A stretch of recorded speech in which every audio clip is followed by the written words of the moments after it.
the top 5 or something like that. Then you get in front of the editor.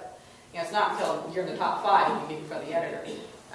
It's usually some other organization like the DSRA that does the critiquing of the first round of the manuscripts that come into a contest. And then those who get the highest scores go to the editor, and the editor will critique and place it in first, second, third, whatever. And maybe request a submission. And maybe, which that's how I sold my first book. I went through a contest, the editor liked what she saw, and requested the full.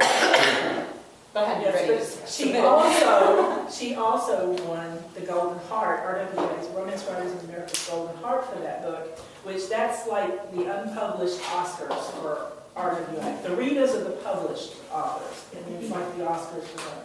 So that's a very big thing to get that. And contests, RWA, that's one of the things that they are very good about is helping you learn your craft and learn how to put a book together and helping you know where to go with it.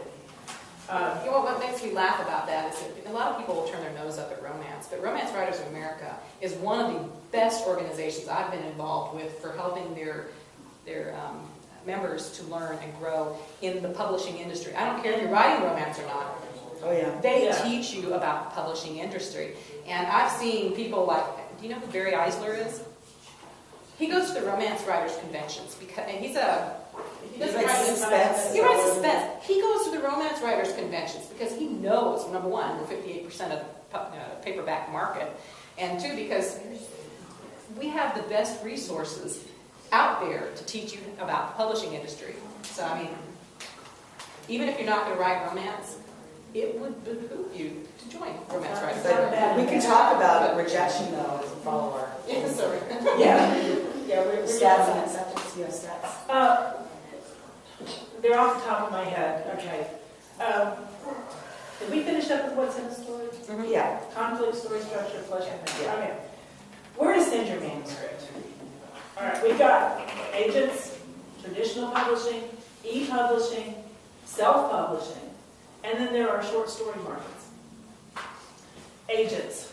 A lot of times these days you don't really need an agent to get into some places, but then other places the door's locked unless you're agent. If you're aiming at like the big 5 publishers, St. Martin's, Avon, whatever, most likely you will get, if they will accept your manuscript unagented, it will get stuck in a slush pile. What an agent gives you is a quicker read by that editor. Yeah. Because they have a relationship, they'll get to it eventually because that agent will follow up with them and say, hey, have you read the thing that I sent you, and because they have that relationship, it'll get a quicker read and hopefully you'll get a quicker reject or acceptance. Yeah. However, sometimes it's harder to get an agent than to actually sell to the publisher. Yes.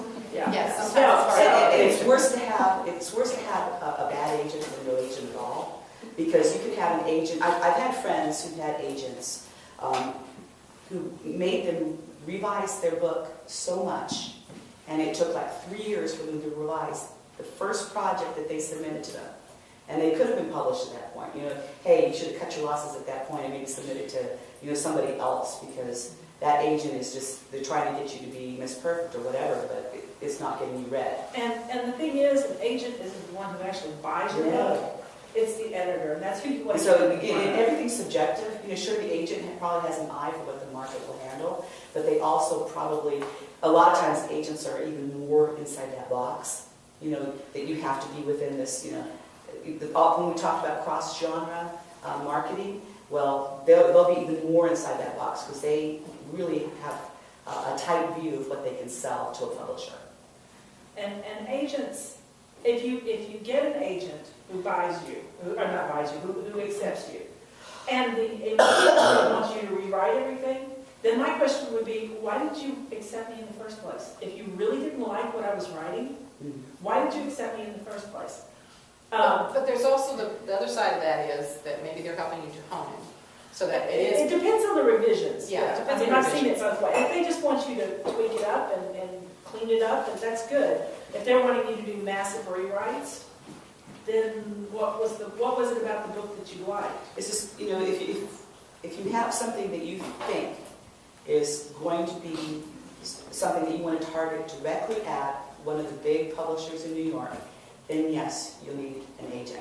Yeah. But if you're thinking about, starting off and just getting some experience with like an e-publisher or perhaps with Harlequin, you have no need for an agent for any of I don't this. use an agent for my Harlequin. I don't use it for any of my e-publishing. I don't use it for any publishing. And I also, when I went to Yeah. Police Press, which I am editing an anthology for Police Press, my agent is divorced from that. And he didn't, I asked him, but he said he left it up to me. So you can have that kind of relationship with your agent where you say, I want you to represent this, but I don't want you to represent this.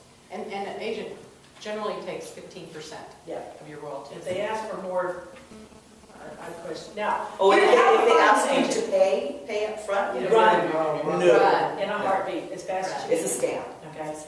Now, how to find an agent? If you write books like, give me a name. Of L.A. Banks. Okay. L.A. Banks or All right, J.R. by L.A. Ward. Banks or J.R. Ward. Go find out who their agent is. You Okay? might find it on I'll their search. website. Or you might be able to go to the, look at their books and their acknowledgments at the front of their books. Yeah. Because a lot of times they'll thank their agent or their editor, so that you can figure out, And who's if you, important. if you can't find it that way, go to the agent's website and see who their clients are, because a lot of times they will list their clients. If an agent's website doesn't have any clients listed, it makes you wonder if they have any. Okay, so they need to have a few listed. And if you belong to an organization like RWA, their website will have a list of agents that they consider reputable, as well as you can also check predators and editors. You can just Google predators and editors, and they have a website that talks about publishers and agents that they consider reputable, or what their Or what problems what might be. are the problems that they have with them. But you do want to be careful picking an agent, because this is like a marriage. And if you're not careful, you'll end up divorced down the road. And that can be tricky too. I'm on my third agent right now. But reasons for rejection. Well, first off, maybe you have a wonderful story, but maybe you haven't gotten technical skills down. You haven't had it properly critiqued.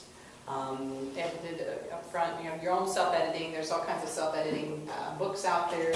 We teach a self-editing class on the Roses Colored There are Glasses critique groups website. that you can find, or critique partners that you can find. The thing with critique groups is that you always want to be able to have somebody who's at least as skilled as you, if not better, better skills than you, so that if you're both real bad at grammar, what use is that, having that other person look at it? And it's not a love friends and fest. family, No. yeah, friends and family are not always the best people to read your stuff unless they have some qualification. Because usually they're going to say they love it. Or, if it's like my brother, he'd say he hates it just because it's me. But, I got to, be a little more selective when you talk about critique partners and stuff.